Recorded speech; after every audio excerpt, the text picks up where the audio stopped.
the Mishnah with the Mishnah in Peah. Our Mishnah says that if you do one mitzvah, even not the special mitzvahs, kibbur avim, hashkamas beis hamedrash, Talmud Torah, metivim lo, you have the good of this world, you have longevity, and you have share in the world to come. The Mishnah Peah seems to be saying that no, you have mitzvahs ochel persimol mazeh karen kemes lo mabov, but the others not. So the Gemara we said Rava Muhammadi Rabbi Yaakovi. The Mishnah is going. The Mishnah Peah is going like Rabbi Yaakov. Damaschar b'hayal maleko. There is no reward in this world. The Tanya just left off with this. Rabbi Yaakov ein locho kol mitzvah mitzvah sheksuva b'Torah. Shaman schor b'tzido. There is no mitzvah in Torah, even when it says the reward alongside it. Shein tchias hamesim tulibo. That when the speak to, what it means that tchias hamesim, resurrection, is contingent on that mitzvah. It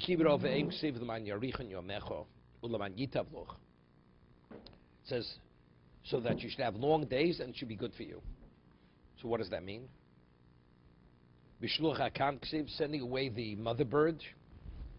Ksiv l'man yitav loch barachta yomim. It's interesting. I mean, the Torah inverts the order. When it speaks of kibbur avim, it says l'man yarichen yomecho u'l'man yitav loch. First it says you will have long days and it will be good for you. When it speaks about shluch hakan, the Torah states, it says l'man yitav loch barachta yomim, and you'll have long days. I mean, what does the Torah invert the order? Regard honoring a parent, first it speaks about you'll have long days and it will be good for you. And when it speaks about shluch hakan, it will be good for you, barachta yomim. Not sure. Does he say anything there in the footnote, David? Okay. Haresh Omar Lo. What are we speaking about? Haresh Omar Lo Oviv Alei Labiro. The father says to the son, ascend to the high location. Vavi Gozolos. Then bring me chicks, young birds. Vola Biro. So he located chicks. He didn't tell him to go to the chicken market. So he went to this elevated high location. V'shilach haseim, and he sent off the mother bird. V'notla sabonim, and he took the chicks to bring to the father. Ubachaziroso, and on the way down, nafalames, he fell and he died. Fell to his death.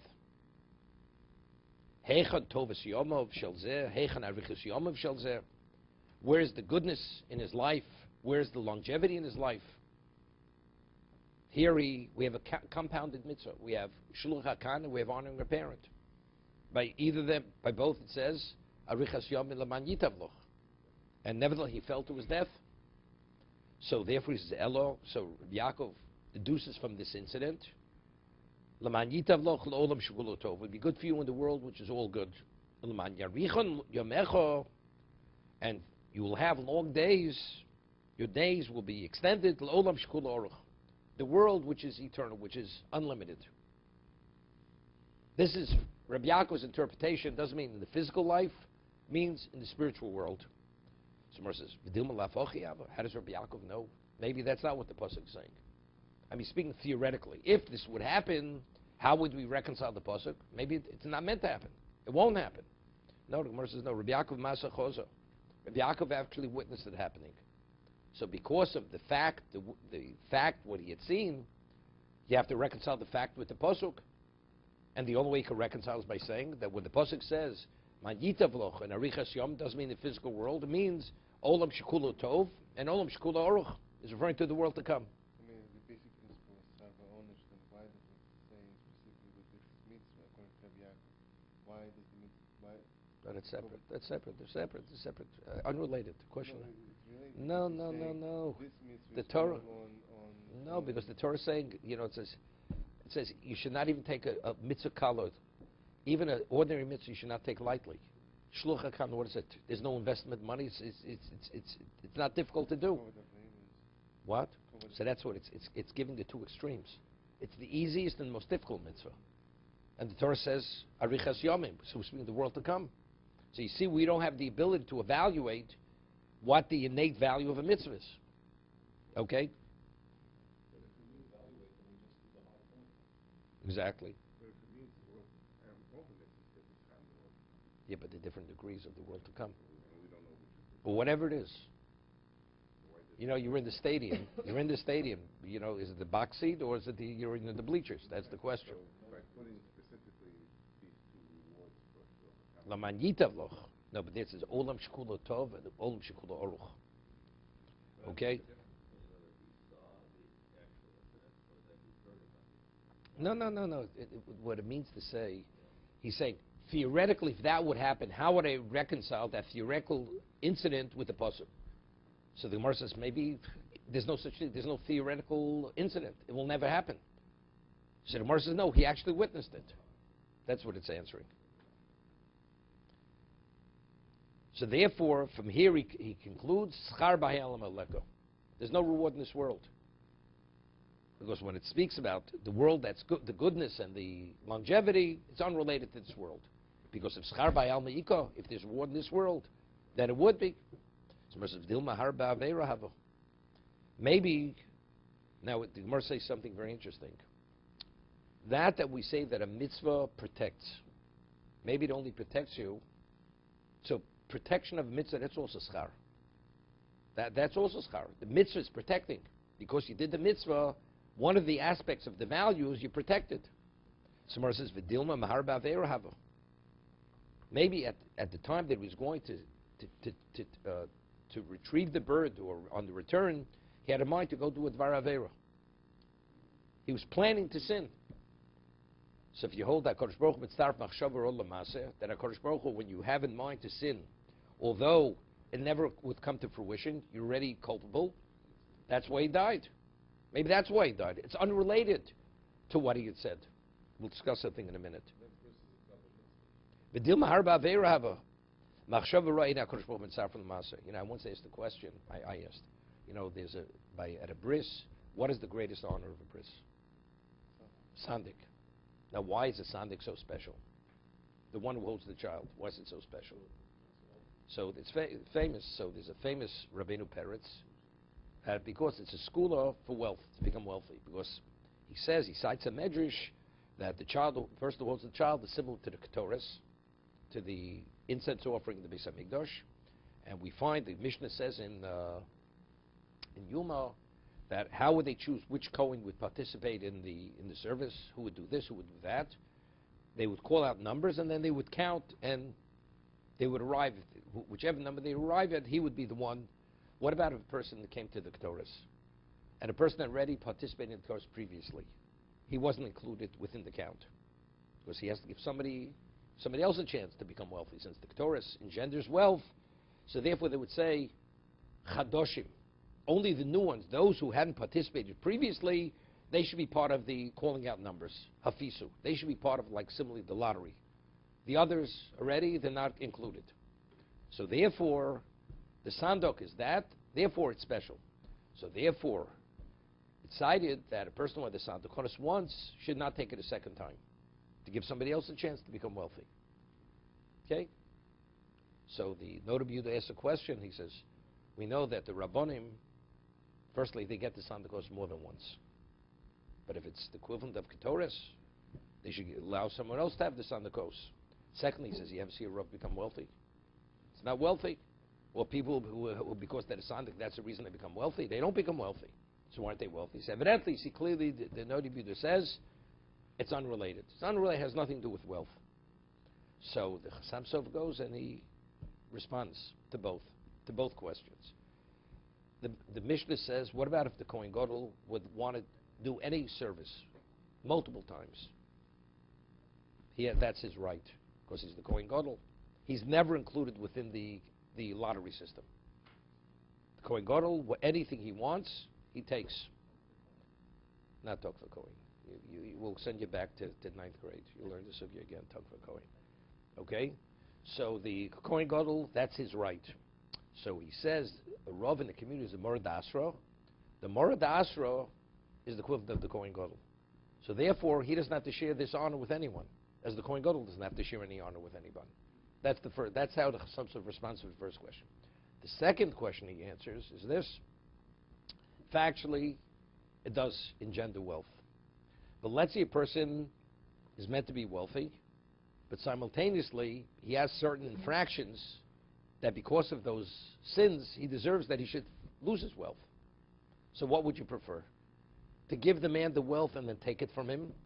Or it should be a wash, that the sin actually cancels out the wealth. He says, we're so far from being perfect, we all have reasons not, so Hashem would prefer not to give it, not to give the wealth, rather than give it and withdraw the wealth. These are the two responses of the Chassam Sofer to the points of the Noda B'Yehuda. Okay? So we're saying, it's Arichas Yomim. Someone asks, Rabbi Yaakov, maybe, although, I'll tell you, Arichas Yomim means longevity.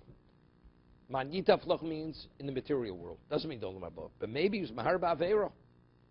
So you say, therefore what? No, doesn't allow it. That prevents the gift from being given. You're right. That independent unto itself, you deserve long years and so on and so forth. But because he's Mahar Ba'Aveira, that actually withdraws it, causes it to be withdrawn. On that, the Gemara says, but even if you had in mind to sin, but unless you actually sin, it's not held against, the person's not held accountable for it. So if that's the case, the mitzvah should be still in play. So if the mitzvah is still in play, why did he fall to his death? Evidently, so we clearly, schar bayal maleka, that there's no reward in this world. It means the world which is eternal and the world that's all good. That's his answer.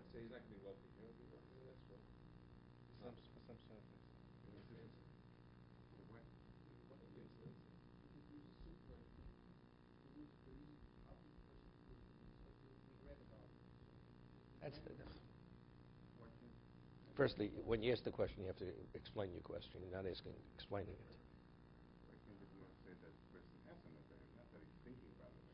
So that Hashem is paying him back affair in this world right now, so that he could later on get the mitzvah.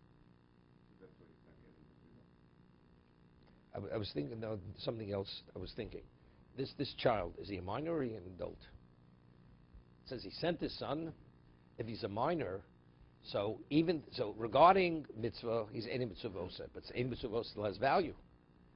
Thinking of doing an avera, he's not culpable. There's no liability whatsoever. So evidently, we have to see clearly over here, the son he's an adult, so he has liability, right? Because if it would be a child who's less than bar mitzvah, the whole discussion doesn't begin over here, right? Then you really have a question, right?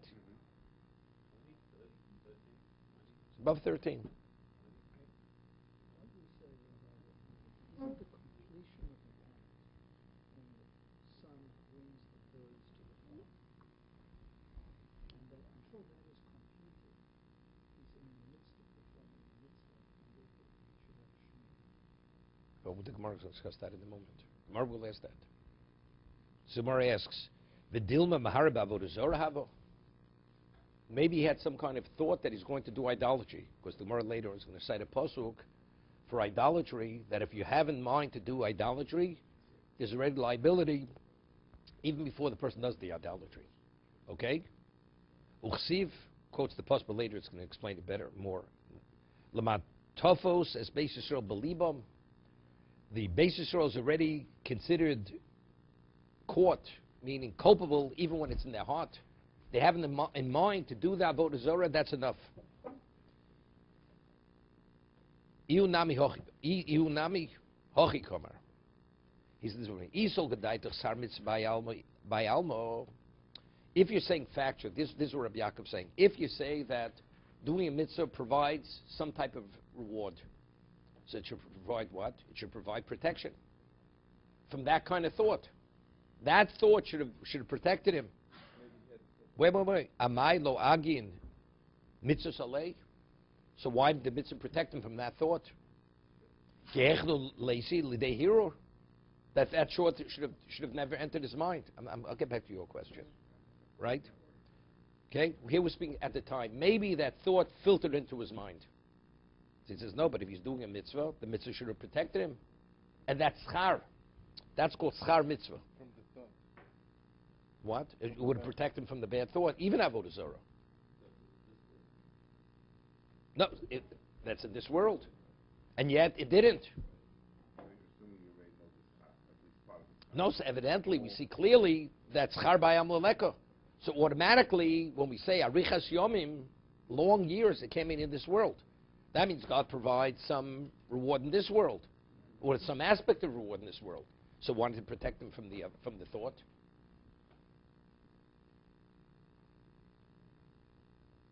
that's not the reward. We don't know what the reward is. No, I think, Moshe asked a good question. Maybe he already sinned before and he had liability, right? But if that would be the case, why did he die when he was doing the mitzvah? He should have died without doing the mitzvah. So evidently you see clearly whatever liability he had from before wasn't enough for him to die. It was at that time. So the Gemara says, so maybe he had a heretical thought, a thought of doing idolatry. No, but if the mitzvah provides protection, he couldn't have had the thought then. If it would have been before, he would have died before. Why did he die then? So dying then tell me something happened then. So the truth is he had the thought. But how did he have the thought? It should have protected him. Evidently, you see, it has no relevance to protection. When you do the mitzvah, that doesn't protect you because char b'hayal moleko. Why would anybody think that? That just because someone's doing a mitzvah, that they're not going to have negative thoughts. People do that. I mean, it's so common. People are doing positive acts, and they have negative thoughts in their mind. No, to sin. No, a negative thought alone is not a sin. This have in mind to do idolatry. Person has in mind, every time he walks by McDonald's, right, he salivates. See, he's going to McDonald's. When you have that in mind, but you've never walked into a McDonald's, are you culpable? You're not culpable. There's no liability for having that thought. So therefore, that wouldn't have caused his death. But what about if he has in mind, right, that he's going to do idolatry? He's going to, he's going to the church. He's already liable. But the question is, but how could he have such a thought at the time of the mitzvah to go do the sin? It should have protected him. Because that is the sin itself. It's not having mind to do. Having mind to do a sin is not a sin. Right? The thought is, I plan to go do idolatry. But you haven't yet executed the thought, actualized the thought. It's not even an idolatrous thought. It's a thought that To do an act of idolatry. Right. That's already Right. that's even Right. V'omer Rabbi Lozer shulchi mitzvah ein nizokin. Still, it's another question. Even schar bayam oleko, but a person who engages in going to do a mitzvah, he can't have any liability. Right? So if that's the case, how did this thought filter into his mind? So he says, Hosam al lichosam. That's when you're going to do the mitzvah. Shiny. But here, on the way back, after when he was retrieving here, David, you could ask your question. He sent off the mother bird. But he still, until he brings the bird to his father, he hasn't fulfilled the mitzvah kibbutz aveim. Right? 1 second. Yeah, but what about kibbutz? But kibbutz? What about kibbutz? Wait. But his father said two things. Good, but he hasn't concluded the mitzvah kibbutz aveim. He says, "Bring me young birds." So he did. So when he sent off the mother bird, he did do two things, but he's still involved in doing the mitzvah kibbutz until he brings the food to his father. No, we didn't say that. He says, but here he said, "Hovili gozolos." Bring me the young chicks. Wait 1 second. Before we get started, let's try to focus on the Gemara. Not learning Erachaim HaKodesh. We're not learning this. We're learning Gemara, kiddushin. Okay. So he's asking. He says, "Hosam ali chosin shani." Right? I mean, so good. But he's still doing kibbutz.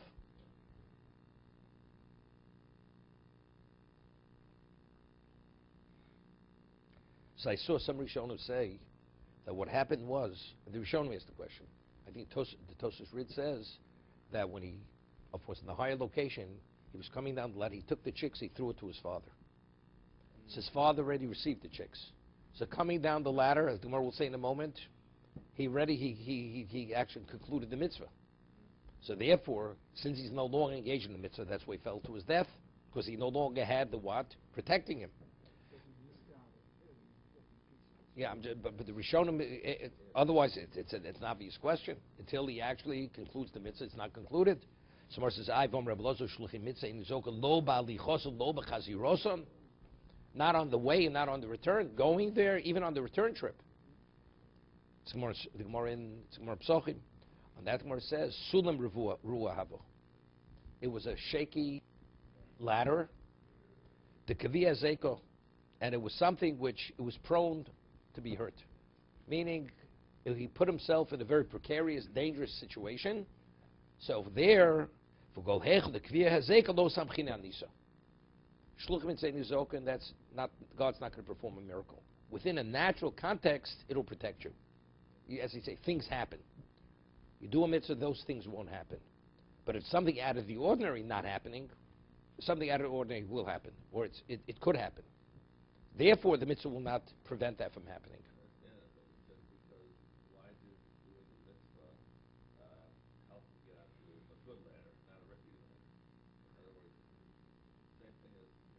No, because he chose to get on a rickety ladder. He chose to get on that. It's not protection. Here you see it clearly. You chose to get on a rickety ladder. Just like the thought that the bad thought. No. Why did it protect? The question was, why did it protect from why did it from getting on a different ladder? A thought of idolatry. That's something that filters into your mind. That's the Yetzer Hara. Make a decision to get on a rickety ladder. That was a foolish decision, right? Give you an example. David could appreciate this example. A person wants to go skydiving. Okay, is it responsible? You want to go skydiving. You want that thrill. Okay, but factually, you're putting yourself in a dangerous position. You're putting yourself into danger. But he's going to say Tillim as he's coming down. So he's doing a mitzvah. Oh, Shema. Okay. The Chsiv, where do we find that if it's Shchicha, if it's Kavua Hazeko, that if it's prone to be in a dangerous situation, that the mitzvah will not protect you? The Chsiv, Vayom Shmuel, what happens? Shaul already failed, right? Because of the story of the battle with Amalek. And Hashem says to Shmuel, I want you to go anoint David to be the king.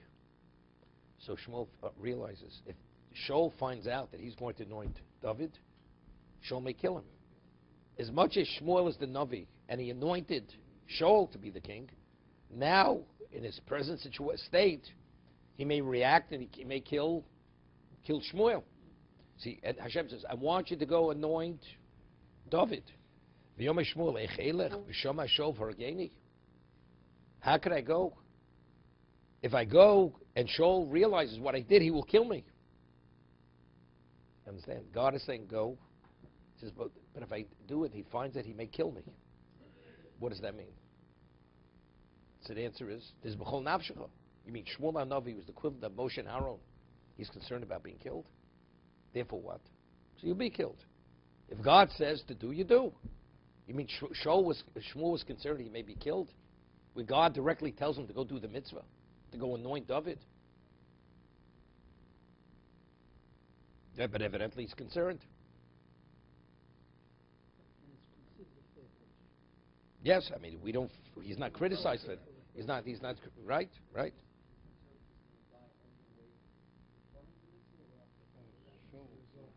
Either way.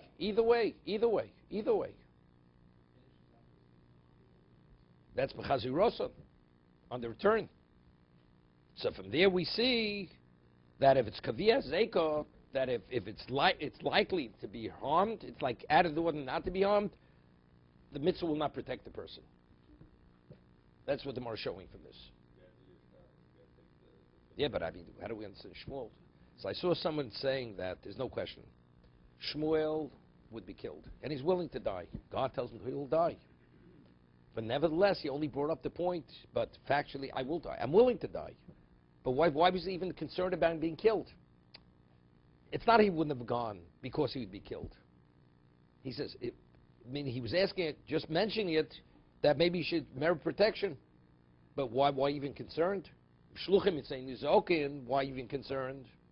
Evidently, we see from what's Kaviyah Hezeko, it's already dealing on a supernatural level. For a Nes, the mitzvah doesn't protect. But not that Shmuel for a moment hesitated not to go. When God says directly you should go, there's no question he was going to go. You could say Moshe Rabbeinu, he was always concerned about kiddush Hashem and chilul Hashem. This was the highest level that he operated. And Shmuel is the equivalent of Moshe Rabbeinu. Okay. So if this sequence of events were to occur, it would be a terrible chilul Hashem. The king that has been rejected killed the prophet who was instructed by God to go and to choose a successor. That would be a chilul Hashem. So it's really a question. It's a question. See, you're saying similar to it. I'm just saying that of course he's going, but he's saying since factually I will be killed, he's asking for whatever, to ask for some kind of divine protection. He has to ask in addition, because what does he even have to ask for divine protection? Or to be concerned about anything? He's going to do a mitzvah. So you see clearly, if it's kaviyah hazeko, that if he's prone to be harmed, the mitzvah is not sufficient to cover him. He needs extra divine protection not to be harmed. We're saying the same thing. You're saying it because Chil Hashem, same for whatever other reasons. Omer Rav Yosef, il mole darsheg, acher laikro Rav Yaakov bar brate. If acher, this is Elisha ben Avuya, if he would interpret the pasuk Kibbur Avei Mishlich Hakan, similar to as his nephew interpreted, his bar brate, the son of his daughter, his grandson, bar brate, the son of his daughter, lochoto, he would have never sinned. He would have never become the heretic that he became. Acher said, "Lesdin v'lesdayin." When he saw this apple, we'll see in a moment. V'achamayu. What exactly? How did Acher become the heretic? Ika diamri. Some say ki agavna chosa. You saw this incident. A child being instructed by the father to send to retrieve birds, send away the mother bird, falls to his death. Acher sees this, lesdin v'lesdayin. There's no judge. There's no judgment. It's all nonsense. He saw that Chutzpis HaMeturgim was one of the 10 martyrs who was killed by the Romans, and he saw his tongue. They took his remains, and he saw a pig dragging his tongue through the dirt. Omar peh shehifik margoli yisilochich ba'ofer. The tongue that spoke pearls, that emitted words of holiness, that tongue should be wallowing in the filth by a pig. This is like too much. Nofak choto. When he saw this, he sinned. He went and he sinned. That would explain what it's called acher, like the dover acher reference to a pig, and then. Okay. The Gemara says differently. Right. But the first thing that he saw, the same thing that Yaakov saw. I would have thought that Acher could have thought that answer as well. So why didn't he? I don't know. No. Either he believed schar b'al me'iko. So if schar b'al me'iko, why did he die? Evidently, God plays games. No, lesdin v'lesdayin. God is not fair, or there is no God. Whatever it is, I'm out of here. So we're now at the end of the story. This is the end. So what is the answer to understand it? Schar b'al maleko. The way we're reconciling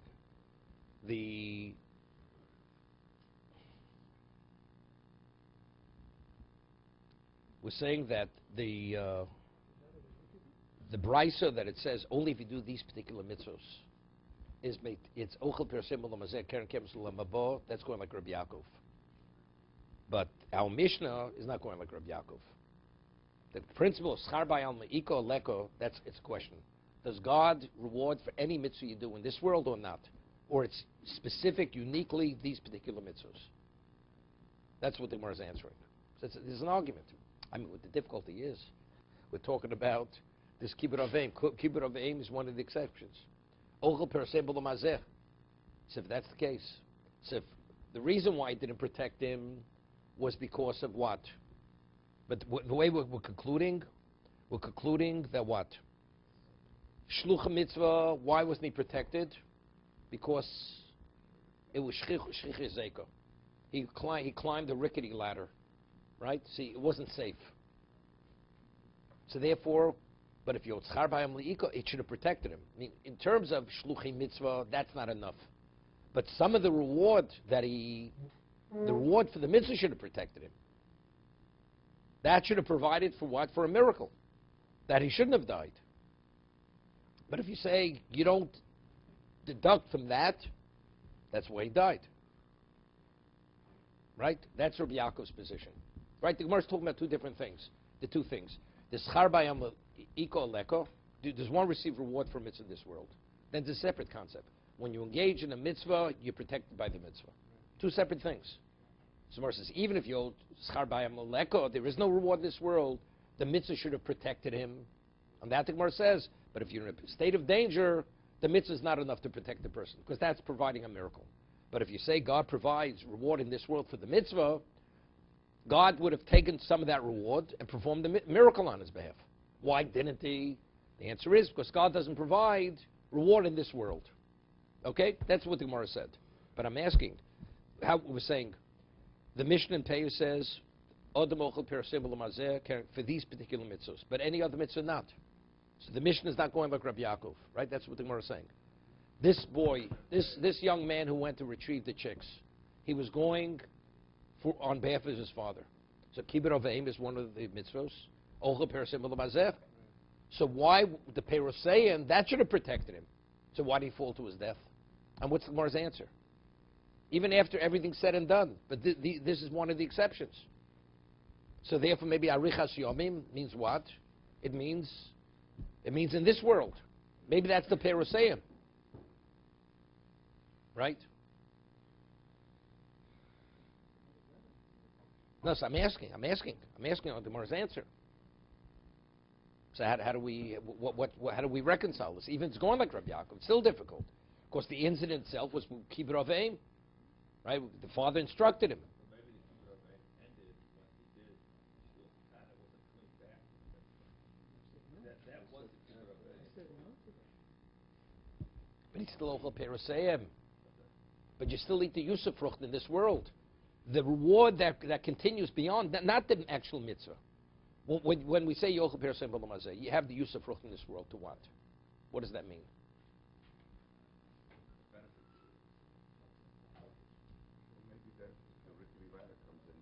So I think when we say a person is ochel perosayim b'lamazeh, what does that mean? That's not reward. Perosayim is not reward. No, that's to facilitate you to do other mitzvahs. Let's say a person does mitzvahs, a person is impoverished. It's very difficult to do mitzvahs. It's a much greater challenge. What about if Hashem provides material to provide comfort, that it should be less of a challenge? It's something very positive. The parasayim is not reward. If it would be reward, it would be basis for performing a miracle. That would have protected him. Parasayim doesn't protect you. Parasayim is to facilitate mitzvahs, to make life easier for you. Right? Keren kayem is lo means that's reward. Reward is for the world to come. There's no reward in this world. Schar b'ayam aleka. Even though it says ochel parasayim l'mazeh. That's the Yusuf frucht. You do this, even initially, it would have been difficult. It's going to be easy to be a Jew. Why? Because you perform these particular mitzvahs. But in terms of being worthy of a miracle, that's a rischar. That's reward. But if reward reserved for the world to come, there's no basis to perform the miracle for you. Therefore, that's why he fell to his death.